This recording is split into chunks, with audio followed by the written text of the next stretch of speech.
पंचम श्रेणी भाई भाई मानू आजिकार गणित क्लास को सुस्वागत तथा अभिनंदन पिलाने आज आम गुणन क्रिया विषय आलोचना करवा पाठ 13 हेले गुणन क्रिया आरंभ करने पूर्व गुणन विषय किसी आम आलोचना करवा पिलाने देख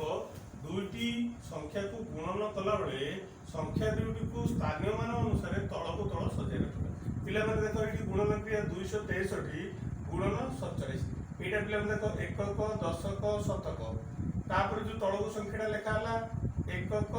दशक यहीपर आम स्थानीय मान अनुसार सजाइकिना रखा तापर पे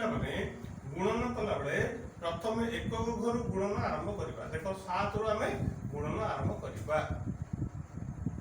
7 रु गुणन करके कौन करवा ये संख्या ये लिखिदेवा यदि एक अंक आसला ये पकेबा दुईटी अंक आसला बोले एपटे पकेबा है प्रथम 7 रु आम गुणन क्रिया आरंभ करके पकेले गुणन एक अंक रु अधिक होते दशक घर को नेबा एपटे दशक शतक हजार एपट गुणन करके आम कौन करवा एकक दशक शतक हजार एपरी आरंभ करवा तापर कौन करवा ना दशक अंक रु आउथरे गुणन आरंभ करवा एटा एकक अंक रु कराला तापर दशक रु गुणन करके कौन करवा जो ऊपर गुणन करा हिथिबो तार गोटे संख्या छाडिकिना लेखिबा हैला 424 4 रखी 2 4 3 12 2 14 4 रखी 1 4 2 8 1 9 तापर पिला मन कोन करबा गुणन काम कला परे पाइथिबा गुणफल सब को मिसे देबा आ मिसेल देखो पिला माने 2 की 2 5 4 9